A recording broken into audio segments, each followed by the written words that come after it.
Olá, sejam muito bem-vindos de volta. Para quem já está nos acompanhando, sabe que a gente continua aqui na nossa análise do livro Dicas para Estagiários de Engenharia de Produção e Administração. Isso, do Pedro Sena e do Diogo Gouveia. Exato. E no nosso último encontro, a gente mergulhou em vários conceitos bem importantes. Hoje, vamos focar num capítulo que, olha, sinceramente, parece que fica mais espinhoso a cada ano que passa. Imagino qual seja. É o capítulo 14, sobre postura nas redes sociais. Ah, sim, um tema absolutamente crucial. E o interessante é que mesmo o livro tendo alguns anos, a discussão que ele propõe parece prever o dilema que todo jovem profissional enfrenta hoje. Exatamente. Porque a questão que os autores colocam na mesa é: como é que se navega nesse mundo digital onde tudo, absolutamente tudo, fica registrado? Eles apresentam quase que um manual de sobrevivência para o estagiário não sabotar a própria carreira antes mesmo dela começar. Mas aí, sabe, surge a minha dúvida, que vai guiar nossa conversa. Manda. Ao seguir esse manual à risca, será que o jovem profissional não corre o risco de apagar a própria voz? De se tornar uma versão, assim, pasteurizada de si mesmo? Onde é que fica o equilíbrio entre a segurança e a autenticidade? Essa pergunta de $1 milhão, né? E é exatamente isso que a gente vai explorar. A missão hoje é ir além do conselho superficial. Vamos analisar as orientações deles, conectar com a filosofia maior do livro e tentar entender se essa gestão da imagem é uma ferramenta de poder ou, na verdade, uma jaula que limita a expressão no início da carreira. Ótimo. Então vamos lá. Vamos começar pelo ponto de partida deles, que eu achei genial. A comparação com o passado. Essa mesma. Eles fazem uma comparação direta com os anos 90. Naquela época, se você falasse alguma coisa inadequada, o problema era, como eles dizem, um bullying localizado. Uhum. Na pior das hipóteses, você mudava de escola e o problema acabava. Hoje não existe mais isso. Não mesmo. A frase que eles usam e que fica na cabeça é que o mundo virtual deixa tudo o que falamos eternizado. E essa ideia de permanência é a chave de tudo. Não é mais uma mancha no seu histórico escolar. É uma espécie de tatuagem digital. Boa analogia. Pode até desbotar com o tempo, mas raramente desaparece por completo, sabe? É aqui que a conversa sobre imagem pessoal, que eles trazem lá no capítulo 5, ganha uma dimensão completamente nova. Verdade. Antes, a imagem era sobre chegar no horário, a roupa que você vestia, como se portava numa reunião.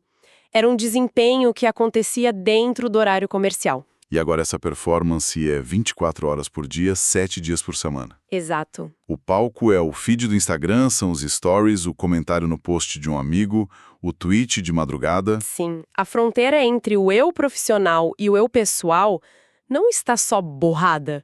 Ela praticamente implodiu. Implodiu. Perfeito. E é por isso que o primeiro conselho prático do livro pode soar, assim, à primeira vista, um pouco restritivo. Um pouco. Eles dizem textualmente: poste amenidades, e se for para ter uma reflexão mais profunda que seja sempre de forma cordial, simpática. É quase como dizer, não tenha arestas, seja uma superfície lisa e agradável. Exato. Pois é, e essa é a hora que o ceticismo bate, né? Postar amenidades, isso não é um conselho para ser relevante. Numa época em que as empresas dizem que valorizam autenticidade, criatividade, ter uma opinião, essa orientação não parece um passo na direção contrária? Sim, eu entendo perfeitamente essa reação. Criar um exército de estagiários com perfis que só tem foto de paisagem em café. Eu acho que, se lido de forma isolada, o conselho é sim problemático, mas o contexto que os autores dão é fundamental. Eles não estão falando para um CEO com uma carreira consolidada, estão falando para um estagiário. Certo. Alguém que ainda não tem um capital profissional, uma reputação construída que sirva como contrapeso. Para ilustrar o risco, eles usam aquele exemplo clássico e muito eficaz. O da empresa A. Esse mesmo. Imagine que você posta uma crítica ácida à empresa A, chamando-a de exploradora. E na semana seguinte, a vaga dos seus sonhos abre, justamente na empresa A. Aí complica. Eles são muito diretos ao afirmar que as empresas olham os perfis de candidatos em redes sociais. O conselho não é para ser desinteressante para sempre, mas para ser estratégico quando se é vulnerável. Entendi. É uma estratégia de gerenciamento de risco. Você ainda não tem um escudo de reputação, então qualquer flecha pode ser fatal. Perfeito. A sua imagem online é a única imagem que o recrutador tem de você, além do currículo. Precisamente. E isso me lembra muito a primeira grande ideia do livro, lá no capítulo 1, a proatividade. Uhum. A gente tende a pensar em proatividade como, sei lá, tomar frente de um projeto, sugerir uma melhoria. Mas o que eles estão dizendo aqui é que ser proativo também é gerenciar sua carreira nos bastidores. Faz sentido. Cuidar das suas redes sociais não é uma reação a uma crise do tipo, meu chefe viu meu post e agora? É a construção ativa, deliberada de uma marca pessoal que abre portas em vez de fechá-las. E eles usam uma analogia boa para isso. Sim, a sugestão deles de gerenciar a rede social como se fosse sua empresa é poderosa. Nenhuma empresa séria sai por aí insultando potenciais clientes, certo? Certo, a analogia da empresa pessoal é boa, mas isso não nos leva a um estado de vigilância constante. Fico imaginando o esgotamento. É um ponto. Resultados, o estagiário agora precisa ser um gerente de marketing de si mesmo em tempo integral. O livro chega a tocar nesse lado do cansaço da pressão. Não diretamente, o que talvez seja uma lacuna. O foco deles é muito pragmático, voltado para ação e resultado. Mas, implicitamente, a solução que eles oferecem não é a paranoia, mas a criação de um hábito. Um filtro interno. Isso, um bom senso digital. E eles equilibram isso mostrando que não é só sobre evitar o negativo. A gestão de redes sociais não é só defesa, é também ataque no bom sentido. Ah, interessante. Eles afirmam que, bem usadas, as redes podem gerar muitos frutos. E como seriam esses frutos? Quer dizer, o que seria esse uso positivo? Eles citam usar as plataformas para ensino, pesquisa, comunicação direta com o mercado. Pensa nisso. Um estagiário de engenharia que compartilha um artigo interessante sobre automação, com um breve comentário inteligente. Sim. Ou um estudante de administração que publique uma pequena análise sobre o relatório trimestral de uma empresa que admira. Nossa, isso não é postar amenidade. De forma alguma. Isso é construir autoridade, é mostrar paixão e conhecimento além do currículo, é usar a rede para provar que você é mais do que uma lista de experiências. Entendi. Eles mencionam o LinkedIn, claro, mas o alerta é universal. Qualquer rede social será olhada pelo seu empregador. A oportunidade de impressionar ou de decepcionar está em toda parte. Nossa, essa ideia de que um post é uma chance de provar algo além do currículo é muito forte. É, não é? Isso muda a perspectiva de o que eu não devo postar para o que eu posso postar para fortalecer minha imagem. Exatamente. E essa mentalidade de construção contínua ecoa o que eles falam no capítulo 4 sobre estudo e desenvolvimento pessoal. A conexão é direta. Totalmente. A mensagem lá é que você precisa estar sempre aprendendo, fazendo cursos, lendo. A curadoria da sua presença online é, na verdade, uma extensão disso. É mais uma forma de desenvolvimento. Exato. É uma forma de aprendizado e de demonstração desse aprendizado. Assim como você escolhe um curso de Power BI para adicionar uma competência ao currículo, você escolhe compartilhar um conteúdo que adiciona uma camada de profundidade à sua marca pessoal. Cada post se torna um pequeno tijolo nessa construção. Perfeito. Sabe, ouvindo você falar, me ocorreu uma coisa. Diga. Essa preocupação com a comunicação cuidadosa, estratégica, não aparece só no capítulo de redes sociais. Lembro de ter lido no capítulo 2 sobre hábitos e atitudes pessoais, um conselho que parece vir da mesma fonte. Qual deles? Eles dizem para evitar indiretas no Facebook e resolver conflitos pessoais com uma conversa esclarecedora. Ah, sim. É a mesma filosofia, não é? A de que a comunicação impulsiva e reativa, seja pessoal ou profissional, pública ou privada, raramente é uma boa ideia. Perfeito.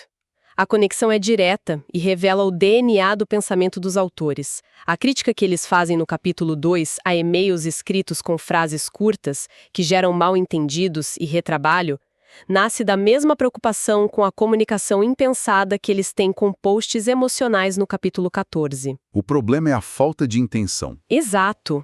É a comunicação que acontece no piloto automático, sem pensar nas consequências. Em capítulo 2, eles dão até uma lista de dicas sobre como expressar opiniões, especialmente as políticas, que parece um espelho do que a gente está discutindo. Sim, Coisas como ser humilde, reconhecer que sua visão não é a única verdade. sim. E tem uma pergunta ali que é a versão pessoal da pergunta profissional que o capítulo 14 levanta. Qual seria? No capítulo 2, eles sugerem que você se pergunte: o motivo pelo qual estou defendendo meu argumento vale a perda de uma amizade? Certo. Agora, transporta isso para o nosso tema. A pergunta implícita no capítulo 14 é: este tweet raivoso sobre política ou esta piada de mau gosto vale a perda daquela vaga de emprego? O princípio é rigorosamente o mesmo. O mesmo. É ponderar as consequências. A recomendação do livro é entender que palavras, especialmente as escritas na internet, têm um peso e uma longevidade enormes. O profissional inteligente não tem medo delas, mas as usa com a precisão de um cirurgião. Ok, isso tá clareando muito as coisas para mim. Então, a grande lição aqui não é simplesmente seja falso e corporativo nas redes. Não, de jeito nenhum. É mais sobre ter consciência do poder e da permanência da sua pegada digital. Exato. E entender que no início da carreira, a gestão dessa imagem é uma parte crucial do jogo. Não é o jogo todo, mas é uma parte importante. Uma parte estratégica, sem dúvida. Envolve, de um lado, o gerenciamento de riscos e evitar os erros não forçados, as gafes que podem te tirar de um processo seletivo. Uhum. Mas do outro lado, e talvez o mais importante, envolve a criação ativa de oportunidades. Usar as plataformas para se posicionar, para aprender, para se conectar. É transformar a ferramenta de lazer. E um ativo de carreira. Exatamente. E no fim, tudo isso volta para a ideia central do livro, o tal do protagonismo. Sem a menor dúvida. O conselho do capítulo 14 não é uma dica solta. É a aplicação do conceito de protagonismo ao mundo digital. Entendi. Ser protagonista da sua carreira não é só sobre como você se comporta na frente do seu chefe. É sobre como você se apresenta para o mundo inteiro que agora te assiste pelo celular. O palco ficou infinitamente maior. E a responsabilidade, segundo os autores, também. Ser protagonista é assumir a autoria completa da sua história profissional. E hoje, essa história é contada em grande parte através dos nossos perfis online. Certo. Acho que conseguimos ir fundo na questão. A orientação do livro é menos sobre censura e mais sobre estratégia e consciência. Sim. É um convite para o jovem profissional ser o curador da sua própria narrativa digital, em vez de deixar que posts aleatórios e impulsivos a definam por ele. Exatamente. E para encerrar nossa análise, acho que a gente pode deixar uma provocação que se baseia diretamente nessa ideia de curadoria. Manda. O livro sugere gerenciar as redes sociais como uma empresa pessoal. Então a reflexão é a seguinte: se o seu perfil hoje fosse o relatório anual da sua marca, o que ele diria sobre você? Nossa, que pergunta. Descrevendo o ano que passou, suas conquistas, seus valores, sua visão de futuro, que história esse relatório contaria? E o mais importante, E talvez o mais importante, que tipo de investidores, ou seja, empregadores, mentores, parceiros, esse relatório estaria atraindo? Ou quem sabe, o que ele estaria fazendo para afastá-los?